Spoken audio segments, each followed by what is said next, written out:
Mesdames, Messieurs, bonsoir. L'avalanche de Crans-Montana a causé un mort et 3 blessés. Le défunt est un patrouilleur qui était venu prendre en charge une skieuse. Nous verrons comment les recherches se sont poursuivies dans la nuit. Thierry Meillet, représentant des patrouilleurs, est avec nous en direct. Nous retracerons aussi en images comment le drame s'est déroulé sur une piste balisée, très fréquentée, et comment la météo et la configuration du terrain ont pu favoriser la coulée. La justice française frappe fort contre l'UBS. L'amende se monte à 4,2 milliards de nos francs. Démarchage illicite, blanchiment de fraude fiscale, organisation systémique. Le tribunal a des mots très sévères. La banque décide de faire appel. Faut-il apprendre le suisse allemand à l'école? En complément du bon allemand, la question est d'actualité, notamment à Neuchâtel et à Genève. Et puis Nathalie Riesen est spécialiste des relations dites toxiques. Elle donnera ses conseils, quoi faire pour se libérer du petit chef tyrannique, de l'époux ou de l'épouse qui se révèle diabolique.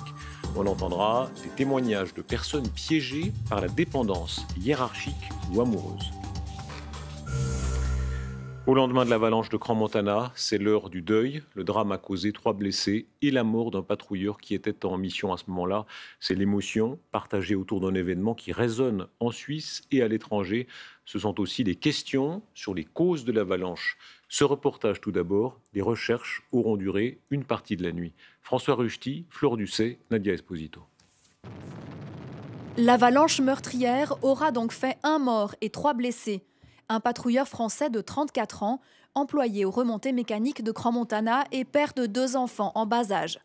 Il porte secours à une skieuse au moment où la coulée s'abat sur la piste et les emporte. Tout près de là, cet Américain monte en télécabine avec son fils lorsqu'il voit tout un pan de montagne déferler sous ses yeux. Je montrais à mon fils une petite cabane et tout d'un coup, l'avalanche commençait à descendre. Par chance, il n'y avait pas de skieurs, donc c'était juste un phénomène naturel. C'était aux environs de 14 heures et ensuite tout le monde était très inquiet dans la télécabine. Sauveteurs, patrouilleurs, dameurs et même militaires, tous ont cherché durant une bonne partie de la nuit d'éventuels skieurs ensevelis, à l'aide de dispositifs de détecteurs de Natel et d'éléments métalliques. Ce matin, vers 2 heures, la colonne de secours est finalement interrompue. Personne n'est porté disparu. Au lendemain du drame, sur les pistes, les skieurs sont sous le choc. C'est violent, imprévisible. Ouais, pas grand-chose à faire. Je suis très heureux que j'étais pas là, parce que c'est une horreur. L'origine de la coulée reste pour l'heure toujours mystérieuse. Le nivologue Robert Bolognesi a passé sa journée sur place à faire des relevés pour tenter d'en savoir plus. Pour ce qu'on peut observer, on se rend compte que le manteau neigeux n'a pas été emporté sur toute son épaisseur. Donc, à mon avis, on peut pour l'instant encore exclure aucune hypothèse. Peut-être c'était une petite reptation, j'en doute un peu. Peut-être c'était une chute de pierre, une chute de bloc qui a déclenché l'avalanche, ou peut-être une petite plaque de neige humide qui est partie dans les rochers et qui aurait déclenché la grande avalanche. 2 blessés ont pu rentrer chez eux cet après-midi. Le 3e reste toujours hospitalisé, mais ses jours ne sont pas en danger. Et ce soir, on peut reconstituer en partie l'enchaînement qui a amené au drame grâce à des vidéos tournées par des témoins, merci à eux. On voit la configuration de la pente, la vitesse de la coulée ou encore la masse de neige filmée par les skieurs au bas de l'avalanche. Voici ce récit en images avec Delphine Gianora, Thiago Costa-Gumil et Enrico Pizzolato. Il est 14h15 ce mardi 19 février sur le domaine skiable de Crans-Montana.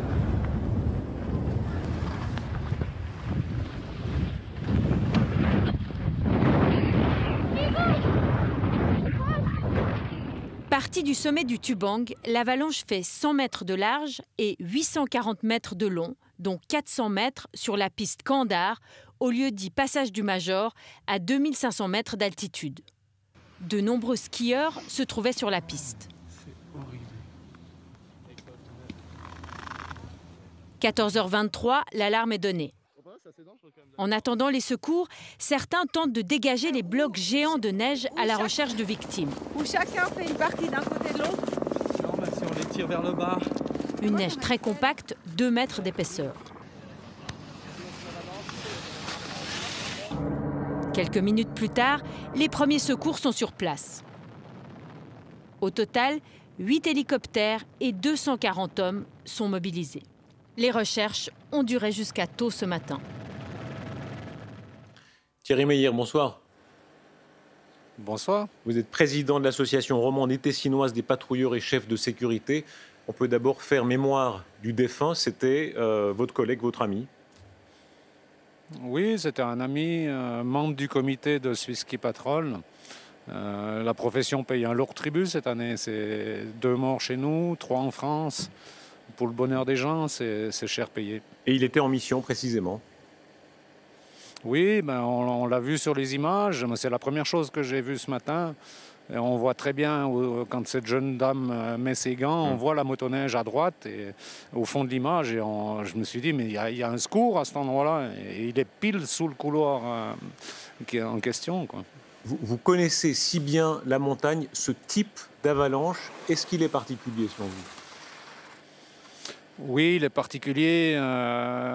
Si c'est une reptation, ça c'est quelque chose qui est extrêmement particulier et difficile à gérer. L'avalanche de neige humide ou mouillée, ça c'est quelque chose qu'on connaît tous les printemps et selon les expositions un petit peu plus tôt ou plus tard dans l'hiver.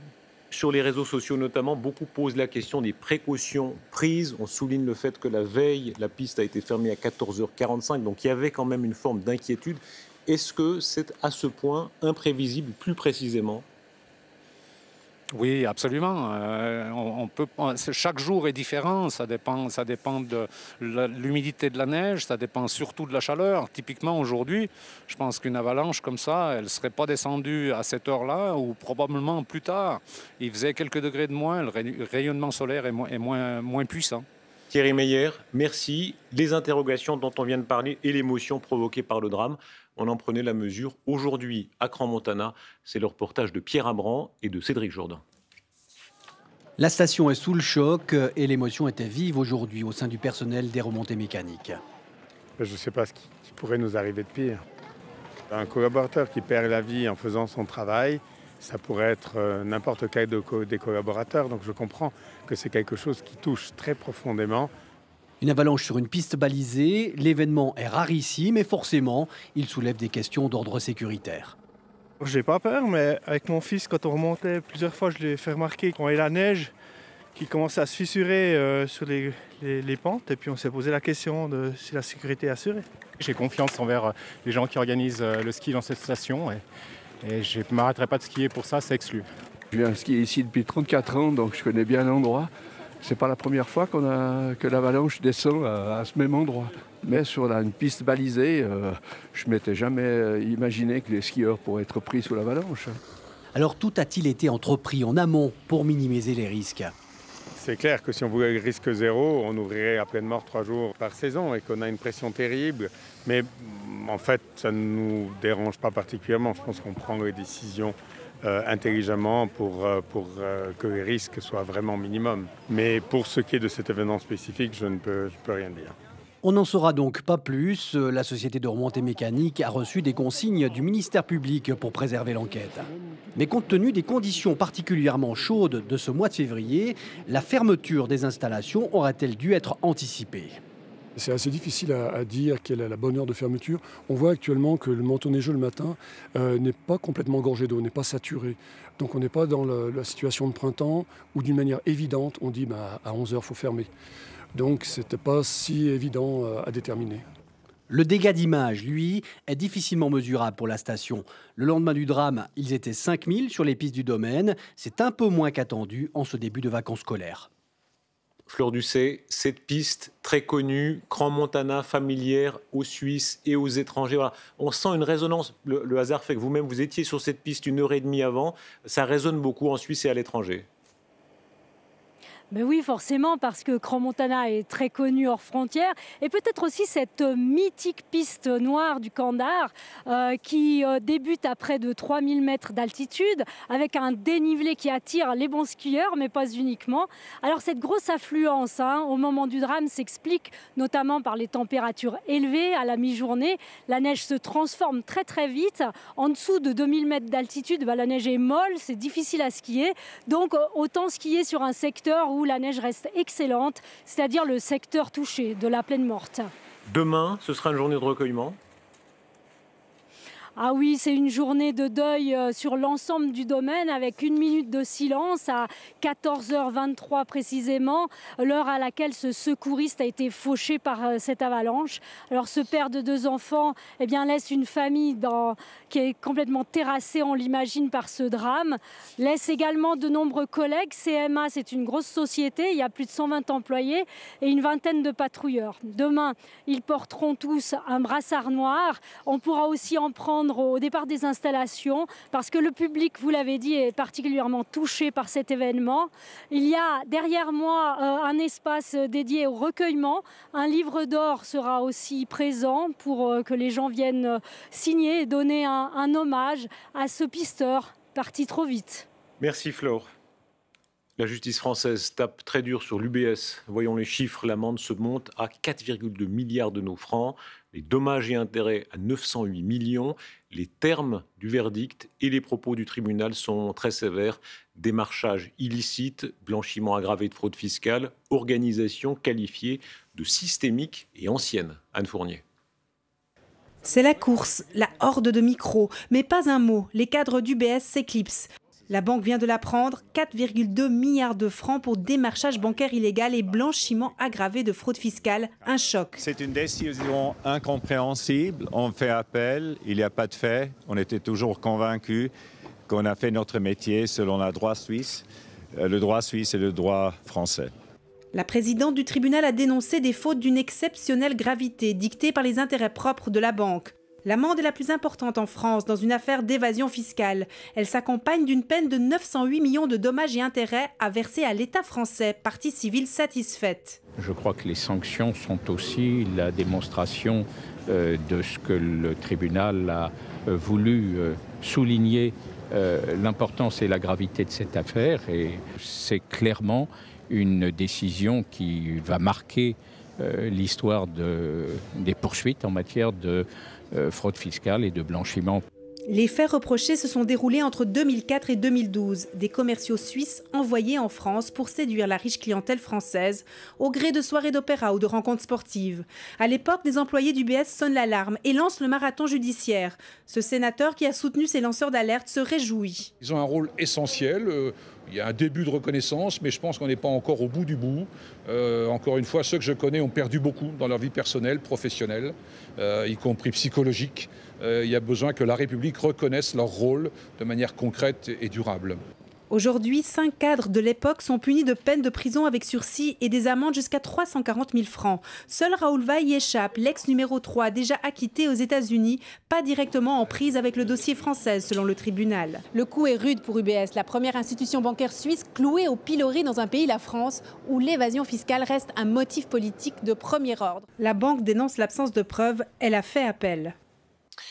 Gaspard Kuhn, la stratégie de l'UBS, certains diront audacieuse, d'autres diront arrogante, du début jusqu'à maintenant.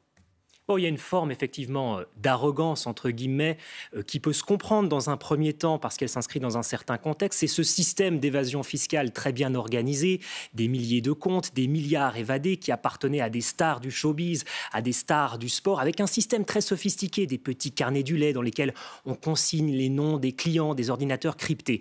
Mais ça s'inscrivait dans ce contexte du secret bancaire avec le soutien de la classe politique suisse, avec le droit suisse qui était du côté des banques, avec un soutien de l'administration fédérale aussi en partie, et puis la complicité tacite, il faut bien le dire aussi, d'une partie de la classe politique française. Il y a une deuxième forme d'arrogance qui est beaucoup plus difficile à comprendre, c'est au moment où les faits éclatent au grand jour, UBS ne parvient pas à trouver un arrangement à l'amiable avec les autorités françaises et elle décide d'aller à l'affrontement, au procès, certaine de son bon droit et que les arguments du parquet vont s'effondrer durant le procès.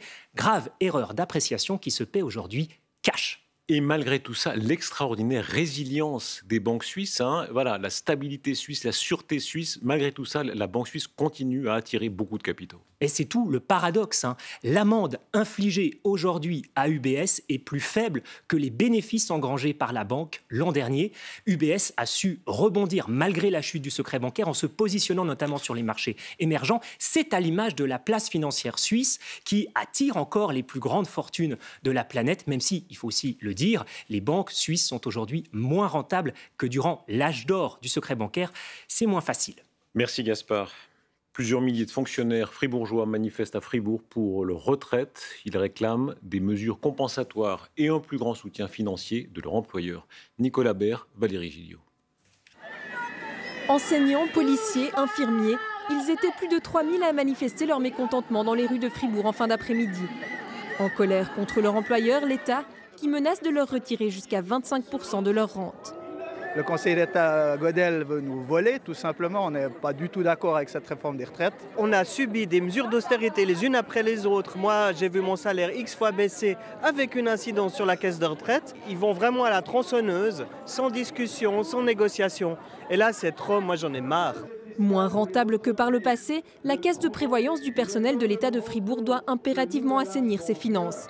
En passant d'une part à un système de primauté des cotisations contre un système de primauté des prestations actuellement, mais aussi en taillant dans les rentes de ses 20 000 affiliés. C'est ce deuxième point qui fâche les syndicats. Ils estiment que les mesures compensatoires ne sont pas à la hauteur des efforts demandés au personnel.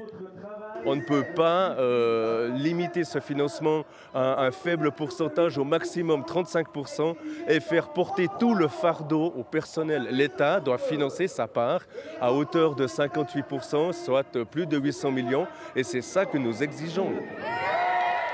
De son côté, le Conseil d'État estime que sa marge de manœuvre est très faible. Car face aux revendications du personnel de l'État, il y a aussi les efforts qui seront demandés aux contribuables. Un consensus que le gouvernement devra trouver et qui devra nécessairement être validé par les urnes au vu des montants en jeu. Plusieurs variantes du projet sont actuellement en consultation et des négociations sont en cours. Mais les manifestants ne veulent rien lâcher face à un gouvernement réputé intransigeant. Occuper la rue est une façon de mettre la pression sur l'État au moment où cette réforme approche de son épilogue. Des gilets jaunes manifestaient en Suisse sur la place des Nations à Genève. Ils entendent alerter le Haut Commissariat aux droits de l'homme sur ce qu'ils estiment être des violences policières disproportionnées lors des manifestations. Une délégation a été reçue et un dossier déposé. Toujours au chapitre de la Genève internationale, le Conseil fédéral veut renforcer ce rôle. Ignacio Cassis porte sur les fonds baptismaux une fondation dans ce but. La Suisse alloue plus de 111 millions sur 3 ans. La fondation sera dirigée par l'ancien patron de Nestlé, Peter Brabeck, et l'ancien président de l'EPFL, Patrick Ebicher. On reparle de ce Suisse qui était parti combattre les islamistes en Syrie. L'homme a été sergent instructeur de l'armée suisse. Il est jugé par un tribunal militaire. Le débat est juridique et moral. L'accusé revendique ses convictions chrétiennes et démocratiques contre le groupe État islamique qui massacrait des innocents. Julien Cassé, Fanny Zurcher. Il est accueilli en héros par la communauté araméenne du Tessin. Il y a 6 ans, Johan Kozar prenait les armes pour défendre cette minorité chrétienne du nord de la Syrie contre l'État islamique. Aujourd'hui, le Tessinois doit répondre de ses actes devant la justice militaire. L'État islamique, c'est quelque chose de dangereux pour la Suisse, c'est quelque chose de dangereux pour l'humanité. Ça veut dire que moi, j'ai aidé la Suisse, j'ai fait quelque chose pour l'humanité, la Suisse aussi. Si l'État islamique va attaquer la Suisse, je vais être le premier à embrasser l'arme pour défendre la Suisse, qui est ma terre aussi. Sur les champs de bataille syriens, durant plus de 2 ans, Johan Kozar a mis à profit son expérience de sergent instructeur au sein de l'armée suisse pour entraîner au combat une milice chrétienne de quelques 500 hommes. Un mercenariat interdit par le code pénal militaire. Ce qui importe ici, ce n'est pas de savoir contre qui il s'est battu. Si tous les Suisses avaient le droit de combattre dans une armée étrangère, la Suisse pourrait être accusée d'être partiale et notre neutralité serait compromise. Le Tessinois risque jusqu'à 3 ans de prison, mais il pourrait bénéficier d'une réduction de peine si ses motivations sont jugées honorables par le tribunal militaire. Est-ce que vous regrettez vos actes? Non, jamais. Jamais. Je crois que ce que je fais, c'était du positif. Je ne vais jamais regretter ce que je fais. Ça, jamais. Johan Kozar pourrait s'en tirer avec une peine pécuniaire. Le verdict est attendu vendredi. La crise au Venezuela divise les puissances. Washington appuie l'opposant Juan Guaido. Moscou soutient le président Nicolás Maduro. La ligne de partage passe aussi par la Suisse. Les uns soulignent la répression et le désastre économique des socialistes au pouvoir. Les autres dénoncent un interventionnisme américain. Olivier Kohler. Plusieurs dizaines d'opposants et de manifestants tués, exécutés. Arrestations arbitraires, répression policière et militaire à large échelle, Amnesty International dénonce des crimes d'État commis au Venezuela et s'alarme d'une crise politique et humanitaire qui s'aggrave de jour en jour. La situation est absolument dramatique avec de graves violations des droits humains qui sont commises par les forces gouvernementales. Même les gens que le régime est censé protéger et défendre commencent à s'insurger et à réclamer à manger, des soins médicaux et en définitive un changement à la tête du gouvernement. Jean de Sigler, qui a bien connu Hugo Chavez et demeure l'un des admirateurs de la révolution bolivarienne, dénonce une campagne de diffamation massive et les conséquences dramatiques de l'interventionnisme américain au Venezuela. Il a une crise économique terrible, mais elle est due à l'agression au blocus américain. Le blocus américain crée la faim, crée la privation de médicaments, crée la souffrance sociale pour le peuple. C'est le blocus américain qui fait ça. Ça me rappelle évidemment le Chili de 1973. La chute du président chilien Salvador Allende renversée par un coup d'État orchestré par la CIA, un épisode qui renvoie aux heures les plus sombres de la guerre froide. C'est une nouvelle guerre froide, c'est un danger de plus qui s'ouvre après l'Ukraine, après la Syrie. Un nouveau front s'est ouvert maintenant au Venezuela. Soutenu à bout de bras par la Chine et la Russie, le régime chaviste de Nicolás Maduro vacille. Au cœur d'un bras de fer entre Moscou et Washington, une puissance au bord du chaos, convoitée pour ses richesses pétrolières les plus importantes au monde. Je vous le disais en titre, nous abordons ce soir un sujet sensible qui empoisonne la vie de beaucoup de gens. C'est ce qu'on appelle aujourd'hui les relations toxiques. C'est le petit chef méchant, le conjoint manipulateur, le parent sadique. Comment le repérer et comment s'en libérer? D'abord, ces témoignages de victimes recueillis par Martina Chiba. Quelle relation toxique avez-vous vécue? Un mariage. Avec une collègue au travail. Avec ma mère. Comment avez-vous compris que ce n'était pas une relation normale? Quand on m'a demandé le divorce et que j'ai commencé à chercher des réponses et à trouver des choses qui n'étaient pas claires et qui n'ont jamais été dites en 20 ans. Quand j'ai compris que cette personne, elle voulait tout le temps porter atteinte à moi, aussi en général à l'entreprise. C'était en regardant au détour de moi les personnes qui s'étaient entourées de moi. J'ai commencé à poser des questions avec la relation avec ses parents. Et j'ai vu que ce n'était pas la même chose que j'ai vécu. Quel est le comportement qui vous a fait le plus mal? Beaucoup de mensonges, que du mensonge pendant 20 ans. Ce qu'elle voulait vraiment, c'est s'imposer et montrer surtout qu'elle avait raison toujours. Quand on vous dit que vous vous mariez par amour et que vous vous rendez compte que c'est que pour de l'argent ou que pour une position, vous vous retrouvez avec des valeurs qui sont totalement brisées. Il y avait une contradiction en tout ce qu'elle disait. Donc au final, on n'arrive pas à savoir qu'est-ce que c'est bon ou qu'est-ce que c'est mauvais. Dans la violence qu'elle avait, c'était surtout qu'elle ne ménageait pas ses mots quand elle parlait. Donc elle voulait vraiment blesser. Et on tombe de très haut quand on se rend compte qu'on s'est fait manipuler comme un enfant. Qu'est-ce que cela a détruit chez vous? Tout. Tout ce qu'on espérait construire en faisant une famille, en ayant des enfants. Ça détruit la personnalité, les comportements. Je ne savais pas qui je suis, ou qu'est-ce que je voulais faire. Je n'arrivais pas à prendre une décision. Je pense que ce n'était pas une destruction, mais plutôt une construction. Parce que cela m'a permis de me remettre à moi en question. Et je me suis dit que ce n'était pas moi le problème, c'était peut-être elle. Donc c'est ça qui en fait m'a amené à consulter. J'ai décidé de quitter mon pays parce que c'était sa vie ou ma vie. Donc je voulais vivre ma vie et je ne trouvais pas une autre solution en ce moment que de sortir de là et fuir.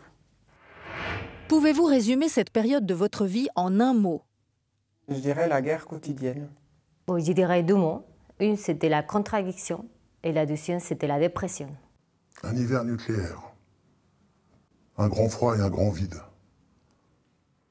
Nathalie Riesen, bonsoir. Bonsoir Darius. Vous êtes experte dans l'aide aux victimes de relations toxiques. Alors, on est souvent le toxique de l'autre. On voit dans les couples quand ça tourne mal, chacun s'accuse d'être égoïste, salaud, etc.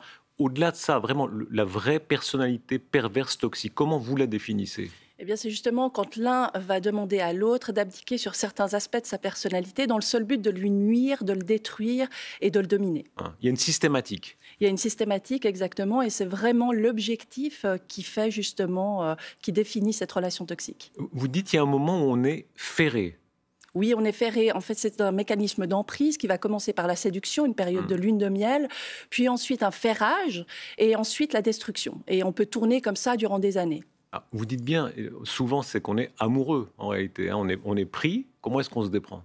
Alors effectivement, il y a l'amour dans une relation de couple et il y a aussi parfois dans les entreprises d'autres choses qui se passent. Alors comment on se défait ? Il faudrait couper le lien et arrêter toute communication avec cette personne. Mais ce n'est pas toujours possible. Il vaut mieux trancher d'après vous ? Alors ce serait la meilleure solution et ce n'est pas toujours possible. Donc pour cela, il faut apprendre et à se repositionner, à reformuler parfois les choses. Le côté sadique du toxique, l'humiliation, la petite humiliation de bureau. On dit quand Jeff Bezos, le patron d'Amazon, envoie des mails avec juste un petit point d'interrogation pour vraiment terroriser le collaborateur. Qu'est-ce qu'on fait quand on reçoit ça ? Alors effectivement, il faudrait ne pas répondre, il faudrait savoir justement se distancer de cela, mais ce n'est pas toujours évident et ça s'apprend en cabinet notamment. Est-ce qu'on a tous une tendance à se laisser piéger par des personnalités toxiques qui sont souvent envahissantes, brillantes, etc. On se laisse trop piéger ? Alors on peut tous être victimes à un moment donné, mais il est clair que les victimes sont des personnes souvent très empathiques et très généreuses. Il y avait Mérimée qui, sur le chaton de sa bague, avait marqué « Souviens-toi de te méfier ». Il faut toujours se méfier ? Il faut être observateur. En tout cas, essayer de faire clarifier les propos des personnes qui peuvent peut-être commencer à nous faire parler un petit peu trop de notre histoire. Et surtout, ne pas vivre l'histoire de l'autre, mais bien rester dans sa vie et pas celle de l'autre. Au tout début, le ou la toxique, vous la repérez comment ? Quand elle fait beaucoup parler, en général, elle essaye de connaître les détails de notre vie et d'être très enveloppant, justement. Les bavards sont moins dangereux, alors ? Ça dépend. Merci beaucoup, Nathalie Riesen. Il se passe quelque chose visiblement. Vous vous donnez des cours qui sont pris d'assaut. Voilà, c'est un moment où vraiment il y a une passion, un intérêt autour de ce sujet. Alors oui, une passion, c'est toujours difficile à définir comme ça, mais effectivement des conférences, des ateliers que je donne pour éveiller les personnes et éveiller les consciences aussi sur ce sujet. Merci. La question est humaine, scolaire, mais aussi politique. Faut-il apprendre le suisse allemand à l'école pour renforcer la cohésion et les échanges ? Apprendre à dire « meur » en bernois, comme on apprend « milch » en bon allemand. La question est d'actualité, notamment à Neuchâtel et à Genève. Élodie Bautron. C'est Roury. Confignon, dans le canton de Genève. Dans cette classe, une quinzaine d'élèves suivent un cours de sensibilisation au dialecte et à la culture suisse-alémanique. L'exercice était de repérer des voyelles qui changent quand on a le suisse allemand et après l'allemand standard. Feuer. Ici, pas de dialecte en particulier. L'objectif avec ces 2 périodes par semaine, c'est découvrir, simplement. Qu'ils entendent, qu'ils comprennent un peu, qu'ils ne sont pas trop choqués quand ils vont en suisse alémanique. Cette sensibilisation est proposée depuis 8 ans dans le canton aux élèves de l'école secondaire en section langue vivante. Et ça plaît. C'est bien parce que si un jour on va voyager, comme on va sûrement le faire, on va pouvoir au moins un peu comprendre qu'est-ce qu'on entend. C'est pas du pain d'épices, Berli, Bunger. Dans le reste de la Suisse romande, ce type d'enseignement est plutôt rare. À part Genève, seules certaines écoles du Jura bernois proposent des cours facultatifs de suisse allemand. Des modèles qui inspirent à Neuchâtel. Le Grand Conseil a accepté ce matin d'étudier la question. Le Conseil d'État est convaincu. L'école est vraiment le terreau propice pour pouvoir approcher une autre langue, mais aussi une autre culture. Dans le monde professionnel, on sait que de savoir le suisse allemand permet notamment aussi une qualification et un salaire supérieur. Ailleurs en Suisse romande, comme ici à Fribourg, on préfère se concentrer sur l'enseignement de l'allemand et confronter les élèves au suisse allemand lors d'échanges linguistiques, par exemple. Aujourd'hui, on véhicule des langues, non pas par de l'apprentissage uniquement de vocabulaire et de grammaire. Le francophone qui va voir ou être en contact avec un alémanique reviendra avec des expressions. Aujourd'hui, le contact avec le suisse allemand n'est pas prévu dans le plan d'études roman. Chaque canton, école, voire enseignant est donc libre de le proposer ou non à ses élèves. Je vous rappelle cette information, l'avalanche de Crans-Montana aura causé 1 mort et 3 blessés. Le défunt est un patrouilleur qui était venu prendre en charge une skieuse. Les investigations continuent pour connaître les causes exactes de l'événement. Dans un instant, la météo de Nathalie Sbaille, ensuite Caravane FM, et puis ne manquez pas Infrarouge consacré ce soir au prix des médicaments. C'est à 21h10 sur RTS1. Très belle soirée à toutes et à tous et à demain.